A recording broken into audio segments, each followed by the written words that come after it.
Hey there, my name is Fabio and welcome back to another daily market outlook. So wearing glasses today as my eye is infected, so it feels like somebody's pointing with a needle inside of my right eye, but regardless, the show must go on. But if the accuracy is a little bit off today, then you guys know why, because I'm analyzing with one eye. Now, going into EURUSD is obviously not moving that much yet. Today we have the presidential elections in the United States, so let us see what is going to happen. I am very curious, and I'm definitely going to be watching this evening to see what's going to be happening. Trump was in Michigan last night and Harris was in Pennsylvania, so I think these are two swing states and they are definitely doing their best to persuade the last voters. From what I hear from people in the United States is that Trump is actually going to win, at least that is what they expect.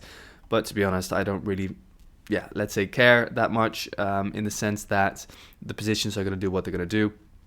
I'll just wait until tomorrow until we have a more clear result. And then obviously if Trump wins, they're expecting a short-term stronger dollar. If Harris wins, they're expecting a short-term weaker dollar. So let's see what happens. That is EURUSD for now. EURUSD broke daily fractal structure very obviously over here. Then it retraced in towards the downside. Just missed out on this daily area of demand. Even if you drop from wick to wick, it still missed out on that zone. But who knows, maybe we'll just spike down, spike back up, or we'll just spike down, retest, and then spike back down again. So keeping my eyes open. I'm definitely going to be waiting until tomorrow before I capitalize on EURUSD. EURUSD is just the main pair that's going to move. I'm not going to be trading these dollar pairs today, but tomorrow potentially once again. Now, what I want to look at is the dollar index as well. The dollar index for now is still bearish. So as we can see, the daily fractal broke. So just purely and from a mechanical perspective, what you can see is that we come in towards the highs. We see a push up, we see a retracement, we see a push up, then we see a push back down, breaking the daily fractal low over here, right? So at the moment, this is our protected high, this high over here. And we push down, we retrace, and then straight away we push back down again. So I am expecting further downside for now from the dollar, and that is just purely what I expect from a technical perspective. And then where would you expect a pullback into? Obviously the 50% mark, so at around 102.250. That is about a level that I would like to see, a little bit lower around over here. So let's see if we get that deeper retracement and then look for longs once again from the dollar. Overall on the weekly time frame, we can see that the dollar is just consolidating.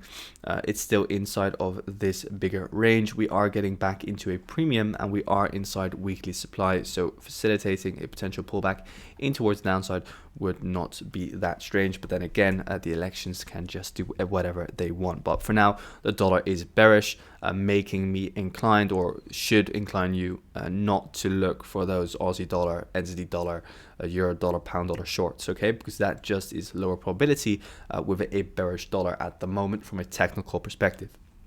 Now going into AUDUSD, AUDUSD has pushed back up higher, and we have pushed up higher again from where? From 4-hour demand, which we drew in yesterday.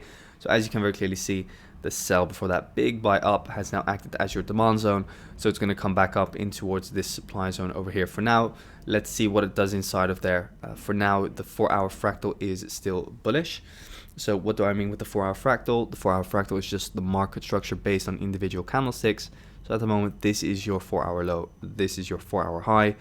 The market just retraces into demand and into the 50% level with absolute precision, that blue line as you can see, and then from there we start pushing back up in towards the highs. So I'm going to be keeping my eyes open for what happens. I definitely do think that this high is going to be swiped very soon, and then maybe we start seeing some slowdown, which could cause another push in towards downside. Or if, because now we've seen a double break up, right, because this was the initial break up, so you see, or excuse me, this was the initial break. I'm not sure if you guys can see it properly, but down below over here we had the initial break, then this is your second break.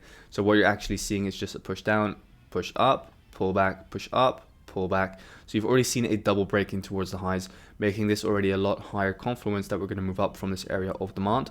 So this would be the triple break if we start breaking this high over here. So yeah, there's quite some bullish momentum from AUD. This also has to do with some news that came out about a statement. So the Bank of Australia, they released some statements on the monetary policy, something about the interest rates that are going to remain unchanged. I still have to read it to understand what is going to happen. But just so you guys know, there has been some change in the monetary policy in Australia. So this could cause heavy movements on AUD pairs. So make sure to check that out. I will also check it out and then drop it inside Discord if I see anything interesting. But for now, your order flow is holding. So looking for further upside. Doesn't make sense to short this for now. Only looking for longs, also in confluence with the dollar index that is pushing down lower, which causes AUDUSD then to rise up higher. Do keep in mind we are obviously trading inside a premium, and with premium I mean from this fractal structure here. So we're trading above the blue line inside daily supply. So it doesn't make sense, again, on the other hand, to long, just because you're trading with the 4-hour order flow into this daily supply zone. So once this daily supply zone breaks, then you're going to have much higher probability longs, and then we can take out all of these equal highs right over here. So that's what I'm looking at on AUDUSD. Going into GBPUSD, what are we seeing over there? So GBPUSD pushed up higher, but or at least that seems so on the daily.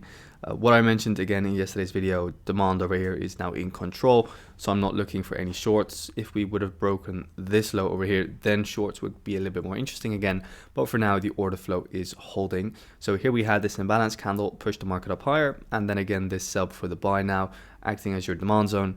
So there's no liquidity in this push down on GBPUSD, therefore not interested to short. I know a lot of people who try to short over here, very ignorant, and then they get screwed over because it's just a liquidity grab.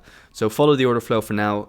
Just wait for the 4-hour to shift, because for now everything is bullish on GBPUSD here on the 4-hour time frame.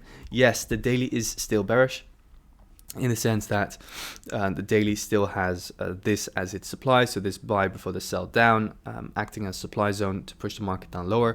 But before that supply zone is confirmed, you need the 4-hour to shift as well, and the 4-hour is not yet shifted. Also, if you look at the daily time frame, the daily obviously is after a BOS over here, and you're inside demand. What you expect after a BOS and coming into demand, you expect obviously after over extended move, a pullback in towards the highs, especially if you're building all its liquidity above this or these descending highs. Going into NZDUSD.